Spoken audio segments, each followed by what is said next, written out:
Ils sont numérotés hein, de 1 à... Donc là on est jusqu'à 15. Donc on a fait aussi quelques modèles, des petits modèles un peu différents. Donc on a aussi des modèles commandables. C'est surtout que bientôt, alors déjà aujourd'hui je crois déjà une partie des écoles ont reçu. Donc voilà, donc là c'est vraiment tous les matériaux qu'il faut pour la conception des masques. Vous trouvez des élastiques encore? Alors on a chaque fois,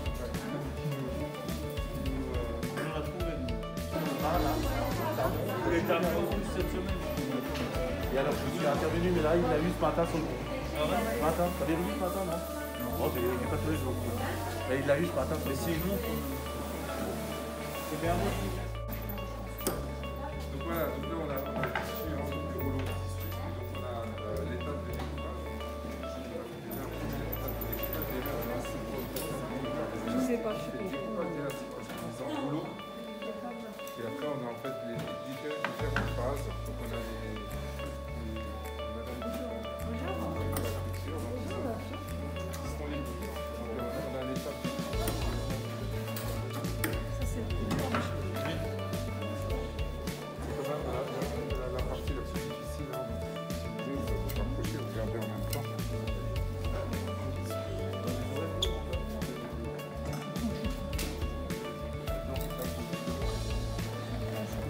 Vous l'avez appris sur place, ça peut plus ou... On a beaucoup de... Ça s'improvise pas non plus. On a même des professionnels qui étaient formés sur le centre-ville.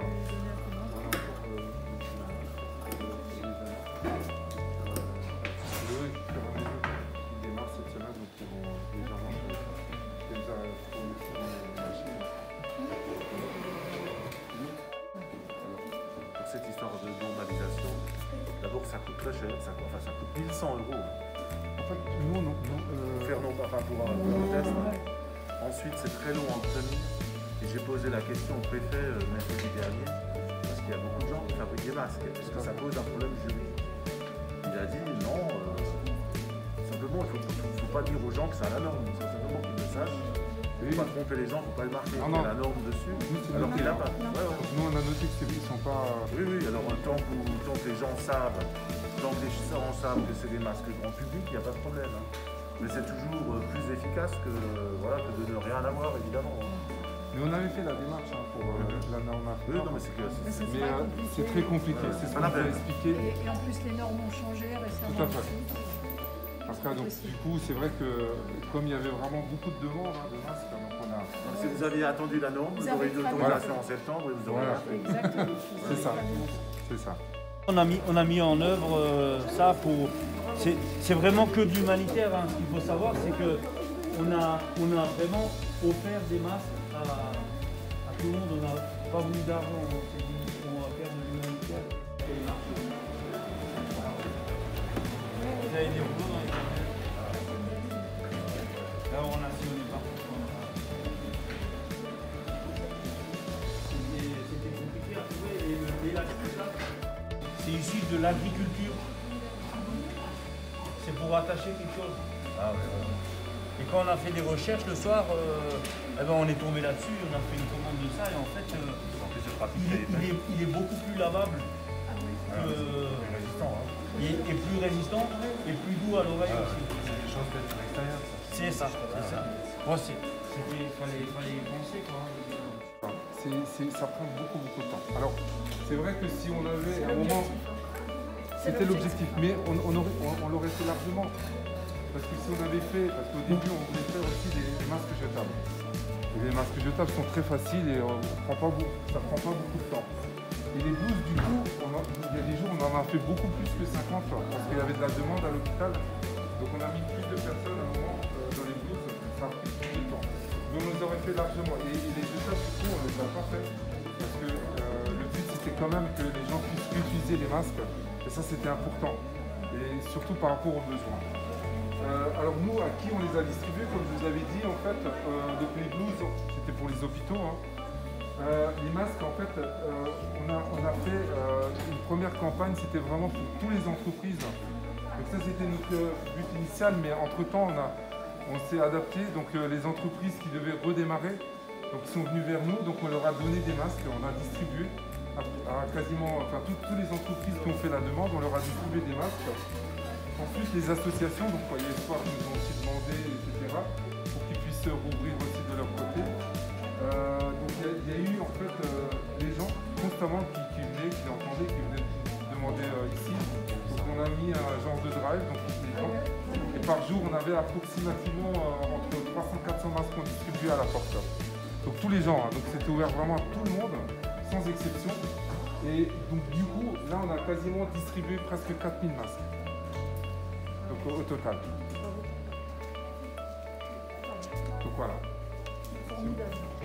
Après on a aussi les villes voisines, hein. Donc Célestat, Marcosheim qui ont demandé. Auvernais. Saint-Louis même, je crois jusqu'à Saint-Louis, Annecy-Heim aussi, on a eu de la demande. Donc où les gens venaient, ou bien on a envoyé si on avait des gens qui habitaient pas trop loin pour pouvoir donner et puis faire la distribution. On a essayé vraiment de toucher et de donner vraiment au maximum les gens qui nous demandaient et qui avaient besoin. Écoutez, moi je voudrais vous remercier. Je vis la type Colmar tous unis dans cet élan de solidarité. C'est vrai que durant cette crise, il y a une belle chaîne de solidarité qui s'est mise en place, particulièrement ici en Alsace et dans le Haut-Rhin. Et vous faites partie de cette belle chaîne de solidarité. Je voudrais adresser mes remerciements à tous ceux et toutes celles qui sont là. Mais je pense aussi qu'il y en a d'autres qui ont participé. Près de 4500 masques, hein, c'est ce que j'ai vu sur les tableaux, c'est juste énorme. Et ces masques, eh bien, je dis comme je pense, vont tout simplement permettre de sauver des vies. Et donc, vous, grâce à votre travail, eh bien, vous allez sauver des vies. Donc pour tout cela, un grand merci. Le conseil départemental a pour principale mission la solidarité. Et c'est vrai qu'avec nos équipes, nous avons aussi mis en place un drive. Et une fois par semaine, tous les vendredis matins, eh bien, les professionnels, les soignants viennent chercher des masques, des doses, etc. Mais ce que vous faites, en plus, vous le faites à bénévole, gratuit. Je suis sûre que des soignants, lorsqu'ils vont vu arriver avec les masques, avec les surblouses, ils devaient être très heureux parce qu'il y avait vraiment une pénurie. Et il y a encore d'ailleurs une pénurie de surblouses aujourd'hui. Pour tout cela, tout simplement, au nom du conseil départemental, un grand merci à tous les bénévoles, à vous toutes mesdames et à vous messieurs qui avez organisé ce bel atelier solidaire de couture pour des masques et des surblouses. Merci beaucoup.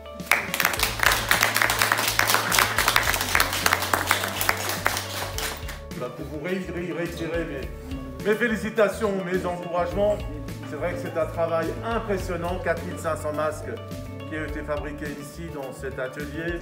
C'est tout à fait remarquable et on vous encourage encore à poursuivre parce qu'on n'est pas au bout de la pandémie, même si aujourd'hui on peut circuler un peu plus facilement.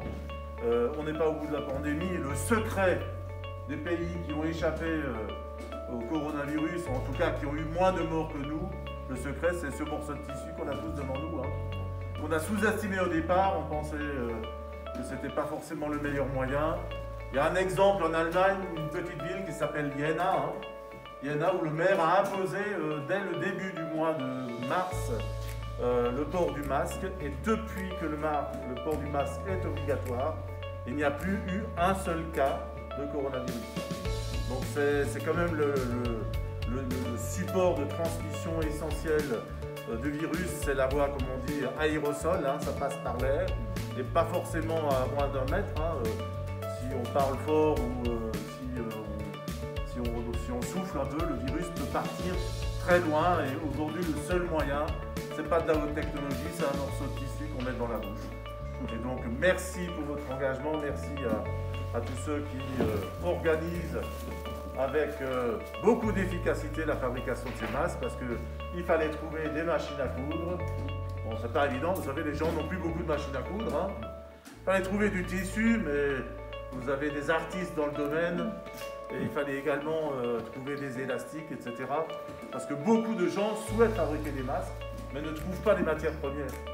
Et c'est là aussi que vous avez réussi, grâce à votre tissu relationnel, d'arriver à vous approvisionner et à permettre la livraison de ces masques, mais aussi de ces blouses. En tout cas, je vous réitère mes félicitations. On dit jamais 2 sans 3, c'est la deuxième fois que je viens. J'espère que j'aurai pas trop à venir et qu'on pourra fermer cet atelier assez rapidement début juin, mais on n'en est pas sûr, hein. On en est de loin pas sûr. Et je pense que vous aurez encore du travail. En tout cas, merci, bravo à toutes et tous. Hein. Merci. Il y a un petit cadeau pour vous. Oh, merci beaucoup.